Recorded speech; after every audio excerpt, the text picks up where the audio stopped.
বীরভূম জেলার নানুরে তৃণমূল নেতা restaurant and hotel থেকে উদ্ধার হলো নিষিদ্ধ cough syrup.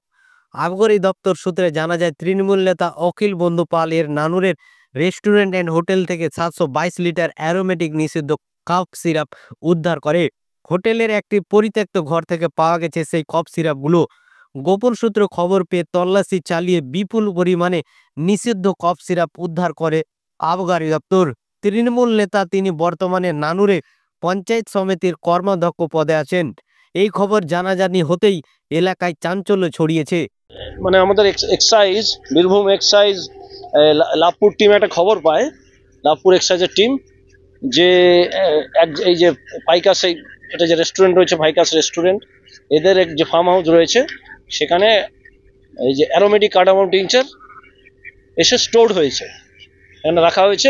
Aromatic cardamom tincture মানে হচ্ছে এটা একটা স্পিরিট, এটা ওষুধ হিসেবে ব্যবহার হয়, কিন্তু ব্যবহার হওয়ার কথা, কিন্তু নেশার দ্রব্য হিসেবে ব্যবহার হচ্ছে। সেই খবর পেয়ে আমরা সাথে সাথে আমাদের টিম আমরা ওই অর্গানাইজ করি, লাভপুর টিম সাথে সাথে চলে আসে। আমরা সাপোর্ট হিসাবে আমাদের বোলপুর রেঞ্জের টিম এবং জেলার টিম, বীরভূম জেলার টিম আসি, এসে এটাকে রিকভার করি। এই এখান থেকে দেখতেই পাচ্ছেন, এখান থেকে এটা পাইকাস রেস্টুরেন্ট, এই ফার্ম হাউসও একটা রয়েছে, এই পাইকাস ফার্ম হাউস বলতে পারেন। এটা হচ্ছে চণ্ডীদাস নানু, তাই তো জায়গাটা চণ্ডীদাস নানুর পিএস। কত লিটার উদ্ধার হয়েছে? এটা আমরা পেয়েছি 722 লিটার, 722 লিটার, যেটা এত লার্জ কোয়ান্টিটি ধরা হবে। বেঙ্গল এক্সাইজ অ্যাক্টে আমরা এটাতে কেস করব, এবং এই মুহূর্তে আমরা পাইনি কোনো, ওনারা স্যাটিসফ্যাক্টরি কোনো কাগজপত্র দেখাতে পারেননি, সেই জন্য আমরা সিজ করলাম। এবার আমরা তদন্ত করব। কোনো কি আটক করা হয়েছে?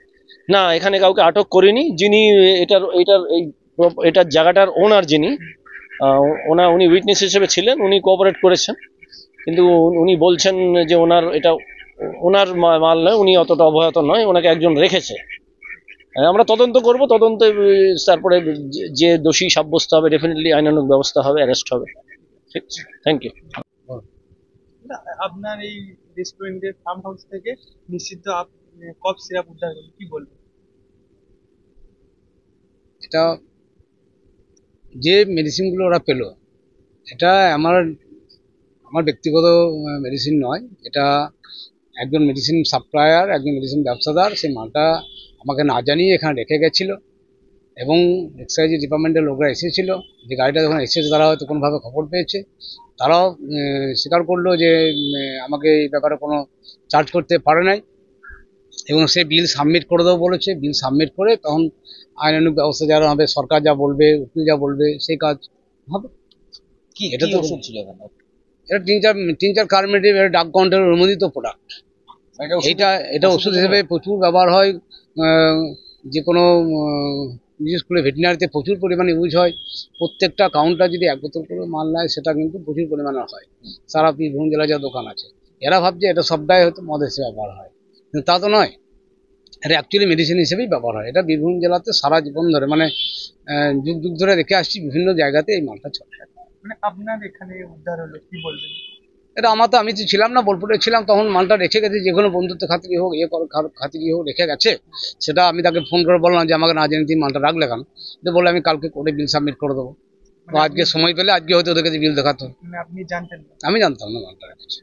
মানে এর বিনিময়ে কি আপনি ভাড়া নিতেন, যে এই ঘর ভাড়া? না, হঠাৎ করে রেখে গেছে তো, এটা হঠাৎ করেই রেখে গেছে। মানে আপনাকে জানিয়েছিলেন? আমাকে জানাই না জানিয়ে তো রেখে গেছে, বলি তো আজকে গোলমালটা হলো। আমি তো রাখতেই দিতাম না মালটা।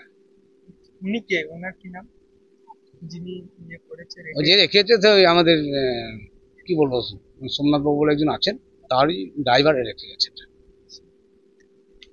আপনার নাম? অখিল বন্ধু পাল।